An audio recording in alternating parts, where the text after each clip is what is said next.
Good evening. I am your creepy counselor, and you have found yourself here in the Vale. Before I approve your visa to travel to the other side, you will need to bring this along. The creepy counselor picks up the laptop that was sitting on his desk, shuts the lid, and hands it over to you. But before you go, please remember my advice. If you ever feel uneasy, or if they notice you at any point, run, and I will open the veil for you again. Oh, that's creepy, my wife Anna shouted. I know, right?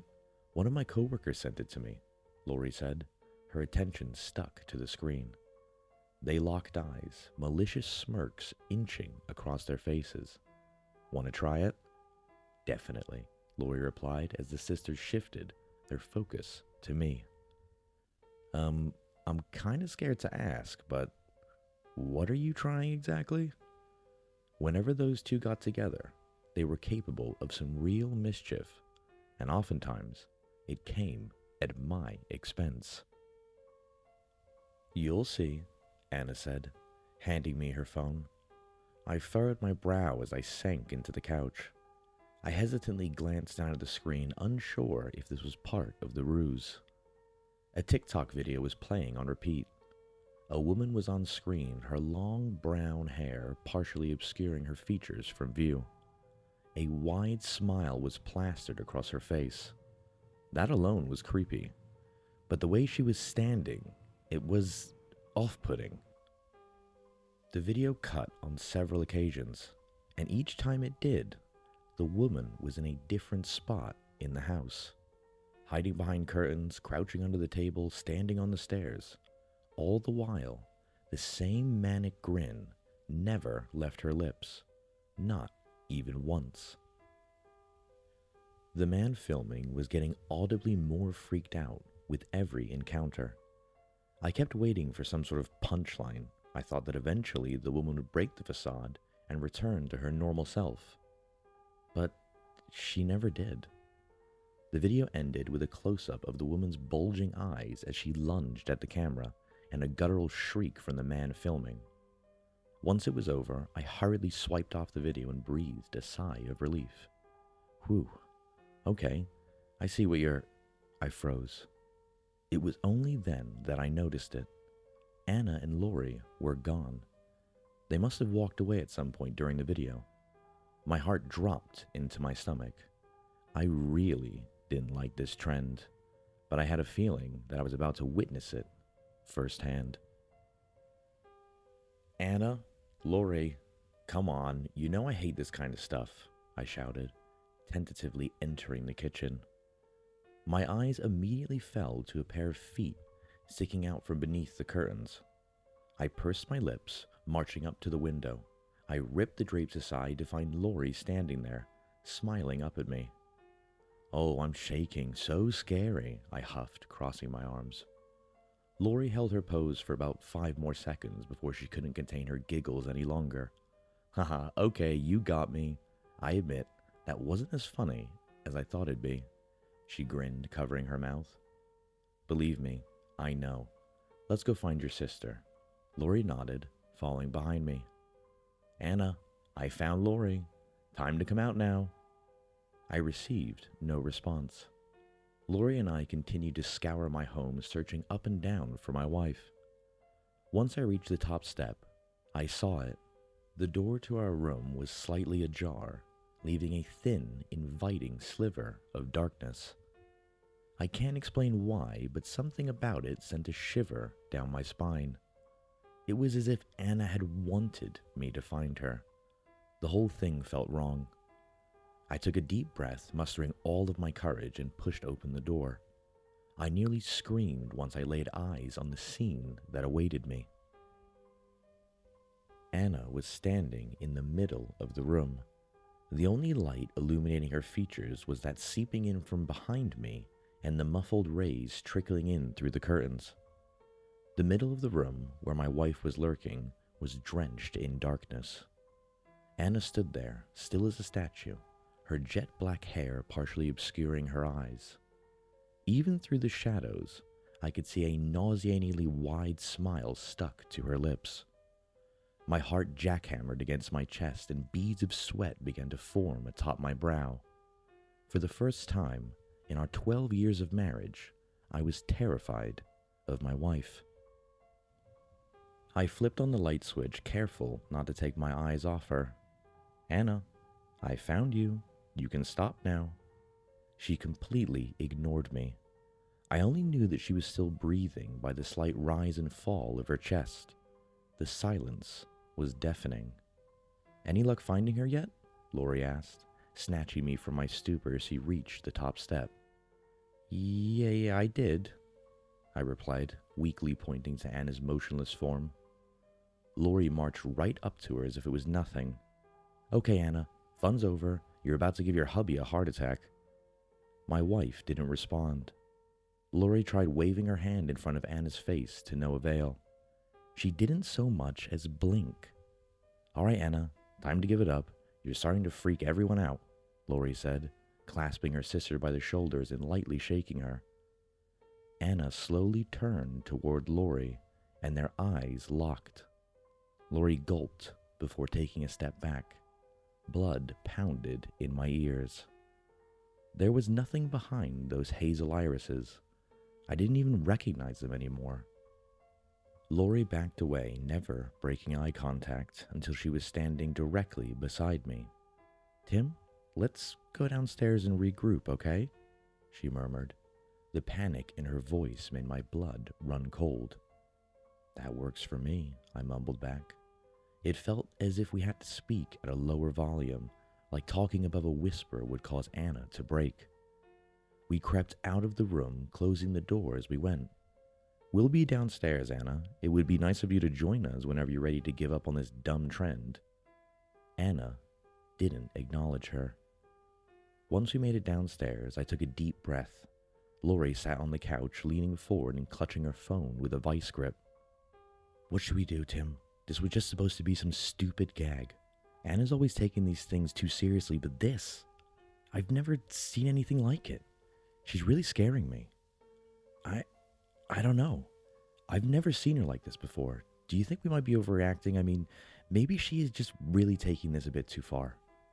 Even I didn't believe that, but it was the only plausible explanation I could come up with. "Yeah, that has to be it. Surely she'll snap out of it at some point, right?" "She has to. It wouldn't." The words caught in my throat. I caught Anna peeking around the corner, half her face hidden from view. Her expression was the exact same as it had been when we'd left her upstairs. Lori traced my gaze until she realized who I was looking at. She instinctively backed away upon making eye contact with her sister. "Tim, how long has she been standing there?" Lori squeaked, shrinking into the sofa. I have no idea. We didn't even hear her walk down the stairs." The three of us sat there in silence. The tension was so thick that even a knife wouldn't cut through it. I could feel myself beginning to shake. "Tim, I really hate to do this to you," Lori began, running towards me. "But I can't take this anymore. It's too much. I'm going home. Call me if there's anything I can do, and please, try to get Anna some help if you can," she uttered, grabbing her purse. I could feel the color drain from my face. "Lori, please, don't leave me alone with her. I don't know how to handle this." "I'm sorry. I feel bad, believe me, I do. But it's getting late, my kids have school tomorrow. I shouldn't have even stayed this long." I nodded, my bottom lip beginning to quiver. All I could muster was a weak, okay. Lori beelined for the door, straight past her immobile sister. Anna didn't even twitch. Instead, she opted to remain watching me the entire time. Once the door slammed shut, the pit in my stomach grew even deeper. I was at a loss for words. My wife and I stood there in a sickening staring match, neither of us blinking. The smile on her face never wavered. In fact, once the door shut, I could have sworn that I saw it stretch just a little bit wider. I don't know if it was the stress or fear or Lori's sudden betrayal, But something in me snapped. This was silly. Anna was obviously still running with that stupid TikTok challenge, and I was feeding into it hook, line, and sinker. I started to get angry. All right, Anna, stand there as long as you want. I don't care. When you're ready to talk about this, like adults, I'll be finishing up some work on my laptop. She didn't respond. My wife just kept staring at me with that same Cheshire grin plastered to her lips. Fine by me. I was done buying into whatever she was playing at. I sank down into my armchair and picked up my laptop, careful to keep Anna in my peripheral vision. Something deep down told me that I needed to keep her in my line of sight. I opened my laptop, trying to distract myself from Anna's strange behavior by doing some research for an article I was writing. But I couldn't seem to get it together. It's almost impossible to focus on a task when you can feel someone looking at you. I sighed. 30 minutes later, and I hadn't digested a single word of anything I'd read. This was going nowhere. I was preparing to try to communicate with my stock-still wife again, when I heard it. Something near the doorway skittered across the floor. I slowly glanced up to where Anna had been standing for nearly an hour. She was gone. I strained my ears, listening for anything that might clue me into where she went. The only sounds that I heard were my own labored breathing and the rapid pounding of my heart. My fingers quivered. I didn't know if I had the strength to do it, but I had to know. With trembling hands, I closed the lid on my laptop just enough to see over it. I nearly screamed as it clattered to the floor. I scrambled out of my seat and backed up until I was pressed against the wall. Anna was on all fours, frozen, mid-stride. She smiled up at me, again, staying still as a statue after I'd noticed her. Something instantly caught my attention. Her eyes. I'd never seen anything like them before. They were hungry, predatory, and I was the target. I failed to calm myself down as I slunk around the perimeter of the living room, careful not to break eye contact. Once I reached the stairs, I bolted up them, taking 3 at a time until I reached the top landing. I burst into our room and slammed the door shut and made sure that it was locked. I was safe, or so I thought. What the hell is going on? This is insane, I said out loud, patting my pockets trying to find my phone. A sickening realization crashed over me like a tidal wave. I'd left it on the coffee table when I was working on my laptop. We didn't have a landline either. I was trapped. I began to hyperventilate and pace around the room. What was I supposed to do? My car keys were in the bowl downstairs, so even if I was able to climb out the window, I'd have to go back inside to get them. Running to a neighbor's house was out of the question. We lived on a secluded road, and we didn't even know the nearest people to us. In the end, I concluded that I had no other option but to try and sleep it off and hope that my wife was back to normal in the morning. I slipped into a t-shirt and gym shorts before lying in my bed. I knew that I probably wasn't going to get a wink of sleep, but I had to give it a shot. It was the only thing I could do. I turned the lamp off and the room was bathed in darkness, aside from the faint yellow glow trickling in from underneath the door. Right before I closed my eyes, I noticed something that ensured I was wide awake. I could barely make out someone's feet blocking the light. I shuddered. How long had she been standing there? I didn't want to know the answer. I suddenly heard the doorknob begin to jiggle. My heart raced like a piston, and I could feel all the blood rush from my face. How could I have forgotten? I keep a spare key stashed on top of the doorframe for emergencies. This was it. I was cornered. The door slowly creaked open.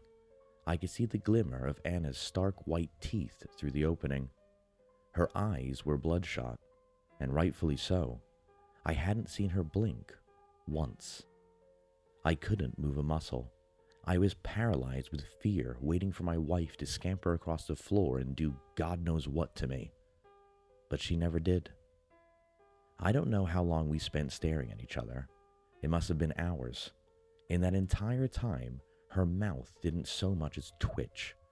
That twisted smile remained stuck to her lips like she was a figure in a painting. I don't know how, but eventually, I must have nodded off. Because when I opened my eyes again, Anna was gone. The house was pitch black save for the moonlight shining through the downstairs windows. I could feel it. I could feel her, like a presence looming over me. Every synapse in my brain screamed at me to stay where I was, to wait it out and pray that nothing would happen. But I couldn't. I steeled my resolve, ready to fight if need be. I flipped onto my back, fully expecting to find my wife hovering over me with some sort of weapon in hand. But she wasn't there.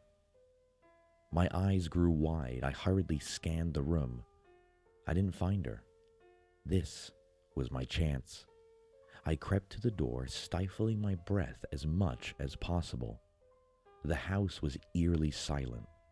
Once I made it to the stairs, I peered down them, squinting to see in the dark.